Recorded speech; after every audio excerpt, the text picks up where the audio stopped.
Bien, ya estamos de regreso. Vamos de inmediato entonces a conversar con el diputado por la región de Atacama, candidato presidencial por la Federación Regionalista Verde Social, Jaime Mulet. Jaime, ¿cómo le va? Gracias por estar con nosotros esta mañana. Muchas gracias a ustedes. Muy bien, aquí estamos preparándonos por hoy día que inscribimos las Sí, candidaturas. pues muy importante este día. Quiero preguntarle lo primero, Jaime, ¿cómo ve usted el apoyo que ya ha expresado hacia la candidata Carolina Toa al Partido Socialista? Ya completamente el socialismo democrático, ¿no es cierto?, se cuadra con Carolina Toa. Era algo que era probable. A mí me hubiera gustado más una campaña donde todos los partidos hubieran tenido sus candidaturas, pero creo que el socialismo democrático logra de distintas formas llegar a una candidatura única, que fue un Ya, proceso bastante duro, digamos, al menos desde mi punto de vista en la última parte, lo que pasó ayer, esta semana, a los últimos 2 días, para ser exacto. claro. Pero creo que es legítimo, digamos, que unen fuerzas y que se enfrenten en la primaria en la forma que ellos determinen. Pero la primaria precisamente es para resolver esas diferencias que no se resuelvan por presiones políticas o por acuerdos populares. De manera que a mí me hubiera gustado que compitieran los 8 partidos oficialistas y ojalá también la democracia cristiana si lo hubiera estimado. De manera de traspasar a la ciudadanía, a los militantes y a la ciudadanía independiente la posibilidad de determinar quién es el candidato o candidata. Pero, bueno, están dentro de lo que se puede hacer y obviamente son competidores hoy día todos juntos aglutinados y ahí estaremos compitiendo con ellos.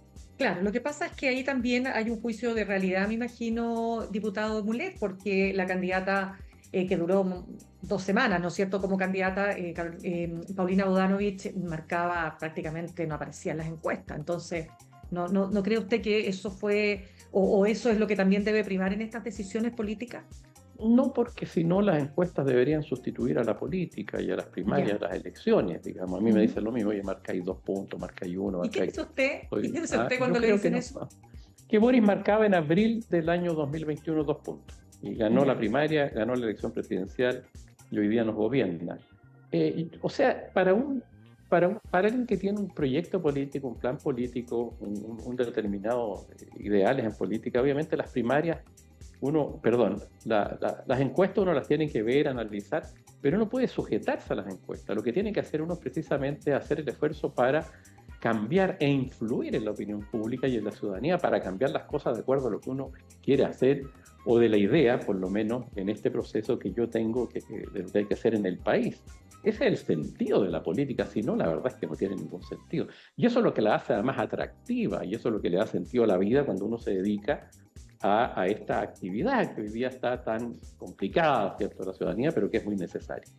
Cuénteme lo siguiente, Jaime, antes de todo, porque ya le voy a preguntar acerca de lo que va a ser su propia participación en esta primaria, pero ¿usted es partidario, ya que usted fue por muchos años militante de la democracia cristiana, usted es partidario de que de aquí a las 12 de la noche eventualmente Alberto Undurraga y la democracia cristiana como partido participen, decidan inscribirse en esta primaria? O sea, sí, si ellos lo desean, sí. O sea, no le cerraría la puerta en ningún caso. Ya, sería Creo bueno que para la primaria de la es centroizquierda, le algo que pregunto. se planteó desde el principio. Se invitó a la democracia cristiana y Alberto Undurraga tomó una decisión y el Partido Demócrata Cristiano, que todos sabemos en orden a condicionar que no esté el PC ni el Frente Amplio, lo que obviamente genera una situación compleja, una condición imposible de cumplir. Pero si cambian esa decisión, yo no pondría ninguna dificultad. Creo que enriquece la primaria. No obstante la crisis que tiene la democracia cristiana, creo que es una contribución igual. En la última elección no hay que olvidarse, sacaron 4 o 5 puntos en la municipal, lo mismo que sacó el Partido Socialista, el PPD sacó el 4,1, nosotros sacamos el 3,9. Acá, si uno suma, no hay grandes diferencias entre uno y otro en la última elección. Por Claro, cierto, pero sí, histórica, procesos parlamentarios y otros. de acuerdo, pero ¿hasta qué punto usted diría que el factor, como usted señala, PC, incluso yo le diría más PC que Frente Amplio, puede hacer realmente imposible que finalmente la DC participe en esta primaria? Ahora, yo entiendo que no va a participar No, la claro, primaria. pero le pregunto, no, ¿sabe por qué se lo digo? Porque usted diría que hay anticomunismo en la centroizquierda. Yo diría que no, yo no veo un anticomunismo, ¿Y en la digamos, DC? en el ámbito en que yo me desenvuelvo hoy día ¿Y en la en los DC? partidos del oficialismo. En la DC hay anticomunismo en algún sector de la DC. Ya. pero no en todo, como se expresa incluso en este proceso, que están con miradas distintas. Ya. Pero también hay respeto hacia el Partido Comunista. Yo lo respeto mucho al Partido Comunista, por ejemplo, fue parte de la nueva mayoría, ahí trabajó con la democracia cristiana. De manera que lo que ha cambiado, sí, y creo yo que ha generado una distancia, tiene que ver con particularmente la posición en Venezuela. La posición en Venezuela hoy día es compleja, la del PC. Ya. Yo lo pensé mucho igual, pero estamos en un mismo equipo de gobierno, somos parte del oficialismo y vamos a esta primaria nosotros, pero evidentemente ese apoyo al régimen de Maduro, y ya quizás hace algunos años atrás uno podía tener matices, pero hoy día no hay ninguno, que se trata de una dictadura y que genera y tiene consecuencias en Chile, particularmente con la inmigración y la investigación de los procesos penales. Entonces hay una complicación ahí. Ya, y esa complicación para usted la va a poner de manifiesto porque en esta primaria tiene que haber contraste, pues si para eso van a primaria. ¿Usted Sí, particularmente cree que se va a ser un tema importante para diferenciarse? yo creo que sí, no para diferenciarme. Yo Mm, digo, yo no soy marxista, yo no soy comunista, yo no soy PPD, soy regionalista verde y con ya, mucho esfuerzo hemos hecho un proyecto político en los últimos 8 años que está consolidado en todo Chile, que es un partido emergente, todavía pequeño en relación a los demás, pero constituido en todas partes y trabajando activamente y creciendo además activamente. Ahora, el tema del PC y Venezuela es un tema. ¿Por qué? Porque genera esa relación y esa mirada que se tiene con el régimen venezolano, genera consecuencias en Chile hoy día, que tienen que ver con los problemas graves de la inmigración, particularmente por la ruptura unilateral de relaciones diplomáticas y consulares que hizo Venezuela con Chile. Entonces, sostener un régimen que no nos deja investigar, por ejemplo, gente que viene de Venezuela, que tiene antecedentes penales y que comete delitos en Chile, es una complicación que nos complica las repatriaciones que hay que hacer por razones eh, administrativas, legales, judiciales, es un problema real, candente. claro. El tema de la inmigración en Chile es un gran tema hoy día. Entonces, eso genera, ahora, bueno, yo sí entiendo que si gana Yanez Jara, por ejemplo, en la primaria, bueno, ella va a tener un gobierno y un programa de gobierno que representa a todo el mundo. ¿Ah? Y Y yo ahí, creo ya que que sugerí hace algún tiempo atrás que el que gane debiera suspender su militancia. Eso lo planteé hace 2 o 3 semanas atrás. Ya, pero ella dijo en una entrevista, digamos, no dijo, sino que dejó abierta la puerta. Así No es. descartó, como decimos los periodistas, ¿no? Que claro, que ella estaría disponible a dejar y a suspender su militancia si es que ella gana esta primaria. ¿Usted cree que eso va en la línea correcta? O sea, sí, de hecho lo planteé a todos hace 3 semanas ¿Ya? aproximadamente en una reunión que creo que es un buen camino. Es el que gane, suspenda, porque este es un colectivo, es una primaria donde se va a representar una propuesta programática, ¿cierto? Y obviamente una candidatura presidencial que represente a todos y todas, Ya. a este conjunto de partidos y a mucha gente independiente, y creo que le hace bien eso, digamos, al proceso cualquiera sea el que gane. Eso lo hizo Elwin en el año 90, recuerdo yo, el año 89 cuando gana la presidencia. Y creo que fue una buena medida. Ya, cuénteme, Jaime Mulet, ¿usted es de aquellos que está por diferenciarse del actual gobierno ahora ya en esta performance de precandidatura? ¿Usted es de aquellos que quiere también destacar los logros de este gobierno o derechamente continuidad de este gobierno como lo ha planteado el candidato y diputado Winter? No, yo he hecho esa decisión, la hemos conversado y nosotros nos planteamos como cambio, digamos. Entre continuidad y cambio, somos cambio. Obviamente formamos parte del gobierno, tenemos un ministro, el ministro de Agricultura, en un área sectorial y algunos pocos cargos en las regiones, pero no somos parte del núcleo del gobierno, donde se han tomado las Ya, decisiones políticas fundamentales que el comité político. Ahora hemos colaborado activamente, yo como parlamentario votado siempre a favor del gobierno en general en los temas, en todo tipo de temas, no hay ninguna diferencia, pero obviamente no es lo mismo. Nosotros vamos a poner énfasis en otros aspectos y la verdad es que uno piensa también gobernar hacia el futuro, no vamos a gobernar o el planteamiento no es gobernar hacia atrás. De ya. ¿Y manera qué que hay significa el énfasis diferentes. cambio? ¿Y qué significa cuando dice nosotros nos planteamos como cambio? ¿Cuál sería ese cambio? Eso significa que no es continuidad, que tenemos una mirada distinta, por ejemplo, del desarrollo, muy importante.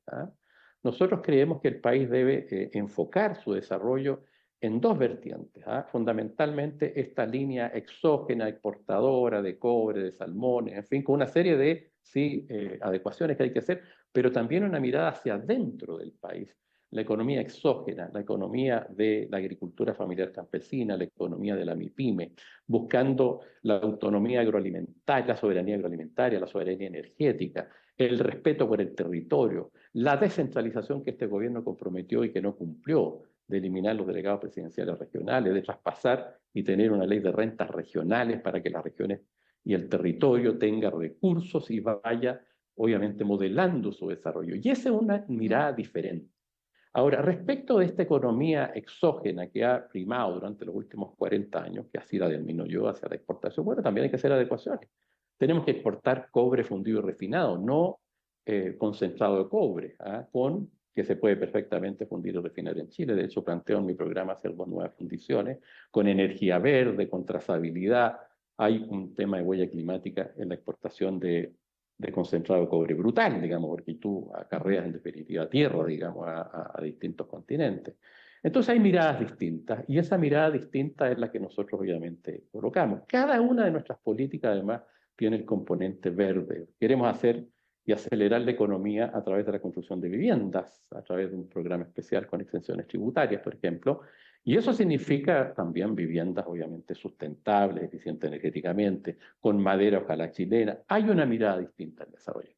Ya, pero tan distinta no me parece que es en relación a lo que podría plantear una candidata como Carolina Toa, que tiene su equipo programático ni más ni menos que Andrés Velasco, ¿no? Ex ministro de Hacienda. Perdón, yo tengo muchas diferencias con Andrés Velasco, creo que él es parte importante de las responsabilidades de cosas que pasaron en este país. ¿Cómo qué, Andrés por Velasco no ejemplo? fue capaz, por ejemplo, no fue capaz de pagar la deuda histórica de los profesores en un momento en que se lo exigíamos, estoy hablando del primer gobierno de Bachelet, cuando él era ministro de Hacienda, y se negó rotundamente y el país estaba creciendo, ahorrando recursos y los profesores se estaban muriendo. Este gobierno, en un mal momento económico, fue capaz de llegar a un entendimiento y pagar la deuda histórica de los profesores. Y le pongo eso como ejemplo, porque creo que parte importante de los problemas que ha tenido este país, particularmente el estallido social, obedece a una serie de decisiones que no se tomaron oportunamente durante los gobiernos de la concertación, de los que yo formé parte y me fui el año 2007, entre otras cosas, obviamente porque planteamos corregir el modelo, hacer adecuaciones y nunca se nos, se nos dio la razón, digamos, más bien se nos ninguneaba, que es muy común. Entonces, que esté Andrés Velasco a mí lo respeto No, mucho, pero, digamos, hermano, claro, pero su postura política ya. es una postura neoliberal, casi igual a la de la derecha. No veo ninguna diferencia. O sea, Y usted digo, lo dice que respeto como persona. o sea, usted dice que la candidata Carolina Toa tiene en sus filas economistas que están en la línea neoliberal. Bueno, claro, pues si Andrés Velasco es eso, podrán llamarse de otra manera, pero las decisiones que se Pero toman cuando él fue ministro de Hacienda fueron decisiones en esa línea. No hubo ningún cambio sustantivo, por lo menos de acuerdo a la visión que yo tengo del país. ya, pero Son visiones claro, distintas. claro, claro, pero no creo que la candidata, por lo que ha dicho al menos, se lo pregunto, Jaime Mulet, Carolina Toá, esté pensando en una economía de corte estrictamente neoliberal sin tomar en cuenta el crecimiento con equidad y otros aspectos que son parte del ADN de la centroizquierda. Bueno, yo creo que eso es lo que va a haber que discutir durante ¿Ya? este proceso de primaria, hacerlo de la mejor manera posible, ojalá converger lo más posible y ahí veremos. Yo, eso es lo que quiero ver. Yo no sé ¿Ya? por qué seguimos, por ejemplo, una cosa tan importante desde mi punto de vista. ¿Ya? ¿Cómo seguimos exportando cobre en concentrado de cobre? Y hemos ido retrocediendo paulatinamente y sostenidamente y perdiendo la capacidad de fundir y refinar cobre en Chile, perdiendo miles de empleos, en fin. ¿Por qué? Porque te dicen es un poco más caro hoy día fundir y refinar en Chile, entonces fundamos y refinamos en China, o en Claro. la India, o en el Congo. Yo no soy partidario de eso. Entonces, las leyes del mercado, bien, ayudan, pero yo soy de los que cree que el mercado debe primar, pero me gusta mucho la síntesis, es decir, tanto mercado como sea posible, pero tanto Estado como sea necesario. Y yo creo que aquí en Chile ha habido un abuso que el presidente Boris ha tratado de corregir y ha tenido obviamente dificultades para eso, sin lugar a dudas, y no ha tenido mayoría en el Parlamento. Ya. Eh, Otro tema. ¿Usted es de los que critican los 30 años? A ver, los 30 años, mire, como en todas las cosas, hay cosas buenas y hay cosas. Creo que la transición a la democracia no la critico. La consolidación de la democracia, que creo que es lo más importante de ese periodo, que parte con Elwin. Yo no hago esa crítica dura que se hizo hace algunos años atrás, como que se llegó a un entendimiento con el régimen militar. Creo que fue una transición posible, bien llevada, digamos, dado el contexto. Yo viví la dictadura, tenía 10 años para el golpe, fui un opositor al régimen militar, pertenezco a la generación del 80 y de alguna manera viví todo el proceso, desde niño hasta adulto. Y creo que eso que es lo más significativo se hizo bien. Lo más significativo también, siguiendo esa línea, tiene que ver con cómo se abordó el tema de las violaciones a los derechos humanos y creo que en general el gobierno, y estos 30 años se hizo bien, correctamente.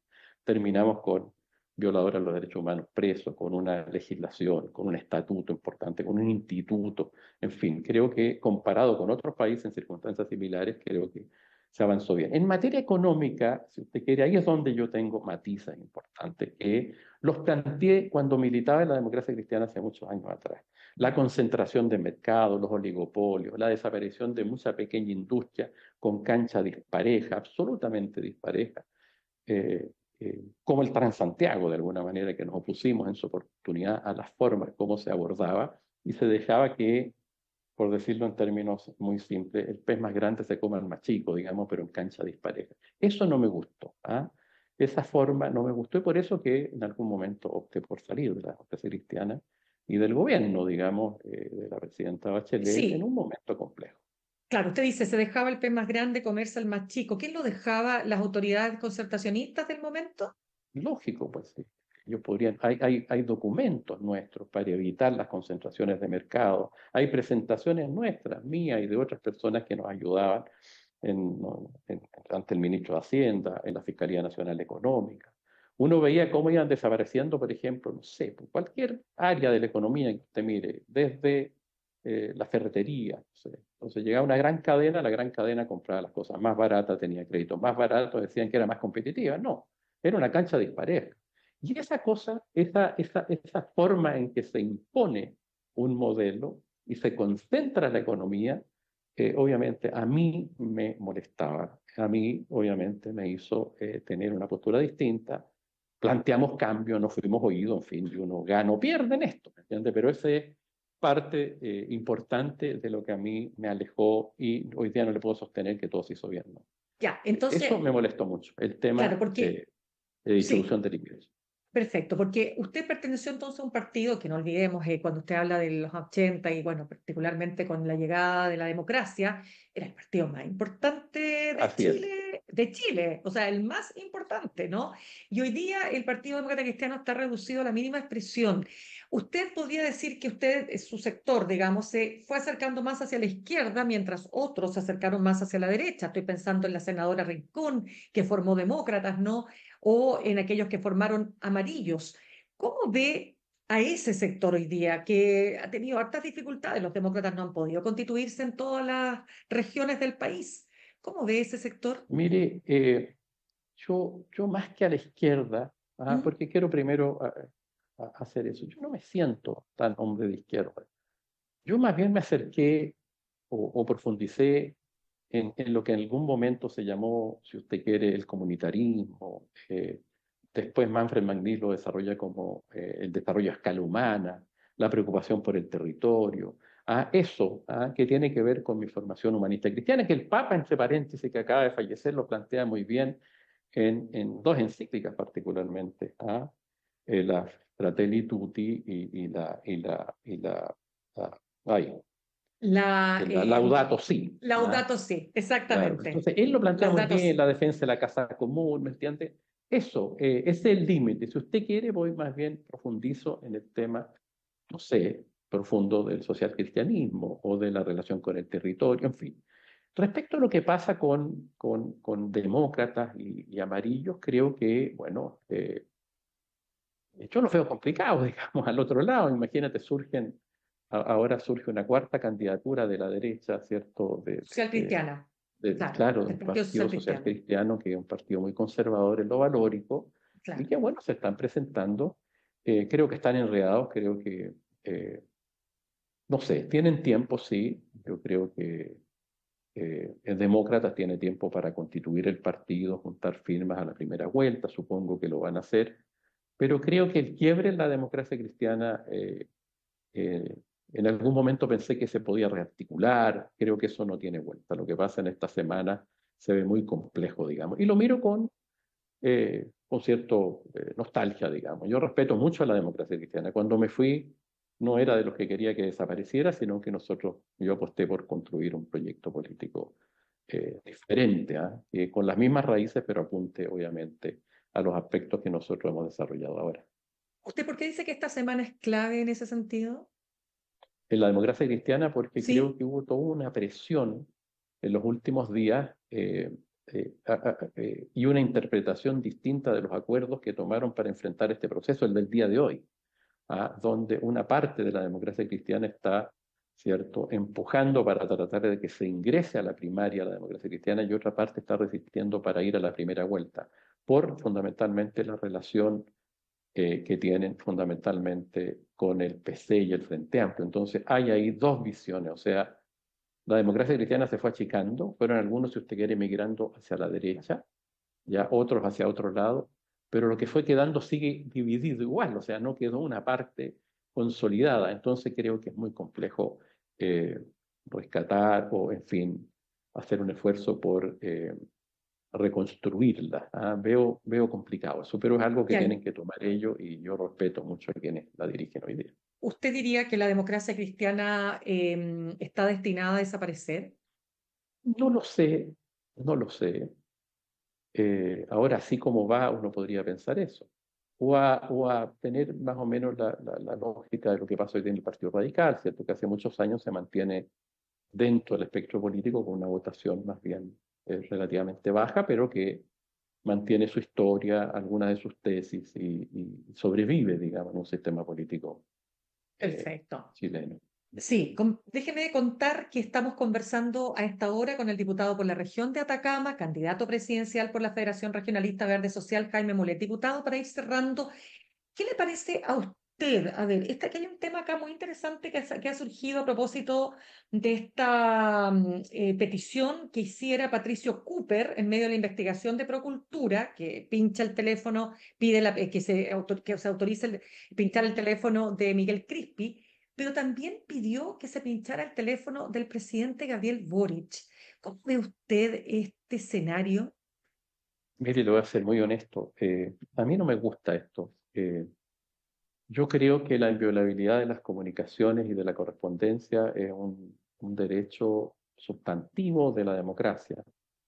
Las comunicaciones, y cuando uno elige con quién hablar y con quién no, son una proyección de la dignidad humana, de las personas, de su propia personalidad y de su propia dignidad. Entonces, la intervención de las comunicaciones debe ser muy excepcional. Está regulada por ley, es cierto, y deben interrumpirse cuando se dan determinados supuestos. Creo que en este caso hubo un juez que calificó, que permitió unas cosas y otras no las permitió, pero creo que hay cierta liviandad, es mi impresión, porque más allá de eso, las cosas terminan filtradas. O sea, tampoco se cumple la ley, el debido resguardo. Hemos visto durante las últimas semanas como tres conversaciones privadas íntimas entre una alcaldesa y una presidenta de la Cámara de Diputados, por ejemplo, ya, y se filtran una situación de un diálogo entre amigas, digamos. En buen chileno, aunque no me gusta la palabra, una especie de pelambre, digamos, usando las Ujú. palabras coloquial, ¿me entiende? Y que uno a veces lo hace, digamos, y excede ciertas cosas porque lo está conversando con un amigo o con una amiga. Después vimos la situación de un eventual aborto de una persona que también se filtró a la prensa. Y después vemos esto donde una conversación entre un hijo con su madre, ambos políticos, en fin, también trasciende, está en todos los diarios. Eso yo lo rechazo absolutamente. Ahora, ¿cómo se controla eso? Bueno, hay que ser más cuidadoso y creo que más restrictivo. Intervenir el teléfono del presidente por un juicio, entiendo yo, de influencia, ¿cómo se llama este delito? Me olvido.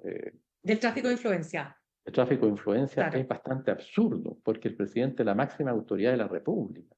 ¿Quién va a traficar influencia si él es el que decide, la autoridad máxima? ¿O él? ¿Con quién? ¿Me explico? O sea, ahí no me cuadran muchas cosas. Entonces, privilegio mucho la intimidad, el respeto y mientras no haya seguridad de que estas cosas no terminen filtradas, creo que hay que actuar con mucho cuidado y con más restricción. A mí no me gusta lo que están haciendo. Además, le puedo hablar de los temas de seguridad nacional y otros que están. O sea, No, no eso de todas estamos maneras. hablando acá que una Mm. alta autoridad intervenga. No, además lo interviene y lo escuchan, no sé, funcionarios de Carabineros, de la PDI, que tengo el mayor respeto por ellos, pero no tienen responsabilidades políticas, digamos. Puede haber información importante para la República. En fin, creo que hay que tener mucho cuidado en eso. Yo, mire, en resumen, creo que existe el derecho, obviamente nadie está libre, pero debe tomarse con mucha cautela y por tribunales superiores, en el caso que sean autoridades de la República, y resguardarse siempre la información, digamos, que pueda afectar la Claro. dignidad de las personas y que esté fuera de lo propiamente penal.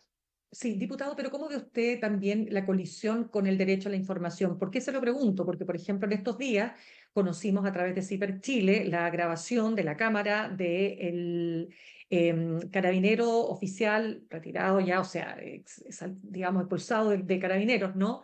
Que es indicado como el que le quitó digamos, que cegó a el joven Gatica, ¿no? Gustavo Gatica. Y vemos una grabación que si no hubiese trascendido, no nos enteramos de lo que este señor era capaz de hacer en la calle, ofreciendo hasta sacarle los ojos a un Sí. detenido. Brutal lo que vimos, brutal Sí, después que se había presentado en varios medios, pero poco menos que como una víctima. Pero bueno, él es un funcionario público y entiendo que las cámaras son obligatorias en algunos casos y andaba cumpliendo su función. Es lo mismo cuando nosotros estamos en la Cámara de Diputados, sesiones de sala o comisión, y bueno, está todo grabado, todo dicho en nuestra acción política, en nuestra acción de nuestro trabajo. Entonces, en ese caso entiendo que los uniformados en determinadas circunstancias al menos tienen la obligación de llevar sus cámaras puestas en su cuerpo y son precisamente para investigaciones penales. Él no estaba en su casa hablando con la mamá, ni con un claro, amigo, con la cámara encendida. ¿No? pero trasciende, a eso Sí, voy, trasciende. trasciende, pero por eso él no estaba en el ámbito de la vida privada, está en el ámbito de su función. Por eso que ahí hay una Entiendo, diferencia. ya, ok, Creo ese es que, un punto interesante, sí. claro, claro, por eso que creo que hay que distinguir. Yo soy partidario del derecho a informar, la libertad de expresión y el derecho a información y el derecho a informarse, porque también a veces hay mucha información, pero uno no está tan informado, ¿cierto? Son dos aspectos de ese derecho también fundamental. La mayor apertura para el derecho de información, siempre lo he dicho, no soy partidario de las sanciones penales, de las querellas por injuria, no. Si alguien se excede, que por último se use la vía civil, pero no la vía penal. Creo que debe ser muy abierto, muy extenso, porque nos salvaguarda la democracia. Ya, pues ahora sí que lo dejo, diputado Jaime Mulet, candidato presidencial además. Hoy se cierra el plazo para inscribir la primaria de la centroizquierda, así que muchísimas gracias por haber estado con nosotros esta mañana. Muchas gracias a usted, Mirna, que esté muy bien. Gracias, igualmente. Saludamos a nuestros auspiciadores. Ahorrar cotidianamente se puede y de forma organizada, rápida y online con Ahorrando, la nueva funcionalidad de tu app Coopeuch, en donde puedes programar ahorros de manera fácil y entretenida, eligiendo tus propias reglas y metas. Haz que el ahorro sea parte de tu vida con Ahorrando de Coopeuch. Más información en coopeuch.cl. Me despido. Nos reencontramos mañana a las 8 en punto. Que tengan un muy buen día. Copeuch Inversiones, el sitio donde todos pueden invertir, presentó Al Pan Pan en el Mostrador Podcast. Cerramos por hoy Al Pan Pan con Mirna Schindler. De lunes a viernes de 8 a 9 de la mañana, entrevistas para partir el día. El Mostrador Podcast, el poder de la independencia.